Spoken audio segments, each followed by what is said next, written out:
Oh my days. Will you just look at this? I saw this on another platform. These are the average energy prices across Europe. Look like annual prices. So bottom of the list, we have Poland at 174 euros, average energy prices. Finland, 476 euros. Norway, 543 euros. Austria, 545. Holland, 546. Denmark, 558, all the way up to France, 650 euros per annum. The UK, would you look at that? £2,585 average energy price in the UK. Next, what I'm going to show you next is going to shock you. Check out the price difference between taking a train from London to Manchester versus flying from Berlin to Manchester. The point is, it cost us £150 per person to travel from London to Manchester. My one co-founder is actually based in Berlin. His flight return from Berlin to Manchester only cost him £20. If you think the UK has become impossible to afford, you're not the only one. These videos show just how bad things have actually gotten. I work my arse off just to be skint. Does anybody else feel this way? I thought the purpose of a job was to ensure that I am not skint, and yet I work 5 days a week just to be skint. I can't afford anything, absolutely nothing, which would be the same if I wasn't working. So I'm thinking, what is the point of working? If I'm going to be skint, I may as well have free time to enjoy my life. Believe it or not, I don't actually enjoy painting walls. I do it because I'm trying to afford somewhere nice to live, a nice car, a holiday, but I'm living in a world where a packet of butter and a pack of breadsticks cost about $17.99. I really am thinking about quitting my job and sleeping in a bush and foraging mushrooms all day. Let me know in the comments if you think that's a good idea. Follow me, I am the pondering painter. Well, I am at the moment. Soon I'm just going to be the ponderer. I totally agree with this. The problem is my landlord has decided, this is one of the reasons why I'm so stressed, they've decided that it would be a good idea to increase our service charge, and they've now decided that they've undercharged us for quite some time. So our service charge at the moment has gone up by £250 a month. And I live on my own. I don't have a massively well-paid job. And just as I decided to cut down on my work, this bombshell's hit. So at the moment, I'm trying to argue the case with them that this is unreasonable. These charges date back about 2 years ago, some of them, and they're saying that they only just received the bill for them and passed them on to us, which I think is complete rubbish. But yeah, so at the moment, unfortunately, cutting down on work too much isn't an option because I simply can't afford to. Does anybody else wonder how the fuck people are out here affording life? There's somebody that lives near me that I know is claiming dropping off our wains at school in a fucking top of the range Range Rover, 10 holidays a fucking year, exaggeration clearly. Kitty doot, like kitty doot. I'm not talking about kitty doot like we're shopping in fucking Anthropology here. I'm talking about she's fucking in Saks in New York City. How are people affording it? Because I don't know who the fuck the Joneses are, but I have a word with them. I'm done with it. Also, on a side note, does anybody else do their best thinking when they're driving, which is really, really dangerous? Hence why I've only had my licence for 6 months, by the way. It's took me all these years. I just need to clear something up because for some reason I'm getting so many comments like this. Now, I'm not saying the older generation who brought children up in the 70s, 80s, 90s, I'm not saying that you didn't have it hard, and I know you struggled. But what I am trying to say is back then, wages were in line with inflation. You could run a house on one income.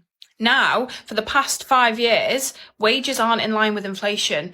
So, yeah, okay, on paper, it looks like we're getting more, like, in terms of money, but the money isn't being stretched as much because things are costing us more.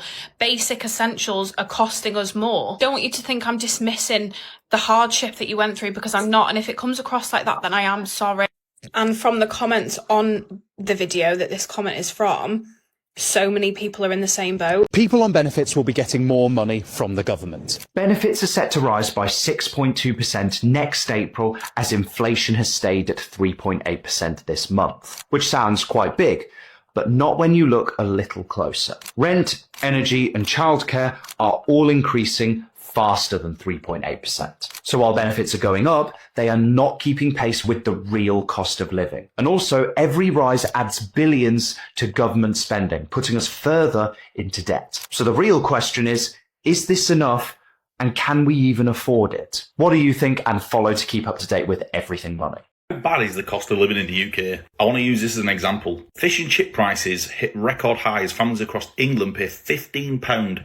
Is this British staple becoming a luxury? The traditional working class meal has become increasingly unaffordable, particularly in southern regions where costs have soared dramatically. I was going to say, I bet them costs are like down south. Rising costs are making the classic fish and chips harder to justify as a simple Friday night indulgence, leaving many wondering whether this much loved meal is within reach for ordinary households. And it jumps up in prices, people. It's not a couple of p, it's always pounds. Now, the weird thing for me, I actually had this conversation the other day. I had the chippy for the first time in a long time. And do you know where the price board is? And they cross the prices out and put a new price on. It's always pounds, never like 10p, 20p, like our income. And I thought to myself, you go shopping, you look at the price of food now. I was going to do a video on it while I was in Tesco. £7 for 100 grams of Kenco coffee. You got a club card, £4. But still, £4 for 100 grams. You get a bag of shopping these days at Aldi. I don't care wherever it is, they always go with the cheapest supermarket. Even Aldi's got too big for its boots these days. You're spending 40, 50 quid and you're walking out with a bag of shopping. Where does it end?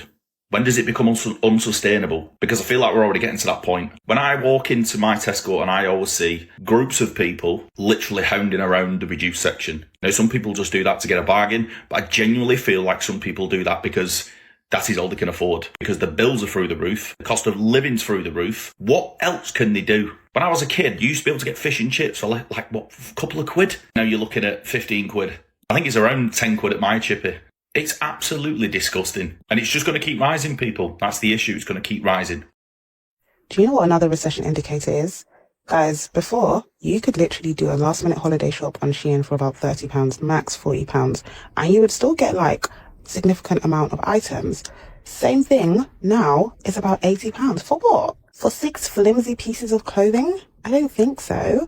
Another thing that's a recession indicator, you know when you see that yellow basket on TikTok, it used to be like one dead cheap price, right? For like a kitchen utensil, a kitchen gadget, I don't know, a little dress or whatever, a little jumpsuit, a moose lover jumpsuit on TikTok. Now, please, why are clothes on TikTok 20 something pounds, 30 something pounds? Why are kitchen gadgets about what, £70, £80 for TikTok? TikTok, or come on TikTok. See, TikTok and Shein, they are the biggest recession indicators. The biggest one of all that we actually did not clock until many years after it had happened is when the major supermarkets, I'm talking Sainsbury's, Tesco, Asda, Morrison's, when they started to price match with the likes of Lidl and Aldi, so much so that now Lidl and Aldi are actually a bit more expensive than the major supermarkets, when once upon a time, it was the other way around. The cost of living in the UK is absolutely scandalous. And I'm just thinking to myself, after being traveling for 2 years, and the amount of different places and countries I've been to, in terms of the UK, it is probably one of the most expensive countries in the world that I've actually been to. And that's no word of a lie. Whenever I went back home for 5 weeks, the price of accommodation, the price of transport, the price of food for coffees, price of your shopping, your weekly shopping. You can tell me down below roughly what you're spending for a weekly shop. But other countries out there, outside of Europe, and some European countries, you'll be saving so much money. It's absolutely madness. The biggest benefit probably with the UK is obviously the NHS, which is brilliant. Prescriptions, in terms of getting surgery, in terms of going to hospital and checkups and appointments, all that kind of stuff. The NHS is brilliant. That's one of the benefits with the UK.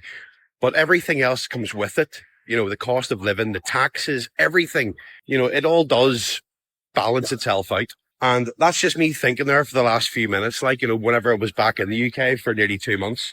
And since I've been traveling over the last couple of weeks again, it's just so much cheaper. Everywhere outside the UK is so much cheaper. But yeah, tell me what you think, guys. Are you struggling with the cost of living? Are you finding things hard to get by? Are you finding it difficult to get through week by week? Let me know in the comments, guys, what your thought is on that. But from someone who's an experienced traveller who has seen so many other places at a lot cheaper prices, I think it's probably one of the most expensive places ever. The cost of living crisis isn't just numbers, it's people trying to survive in a system that feels stacked against them. If you've felt any of this, You're definitely not alone. Tell me your experience in the comments.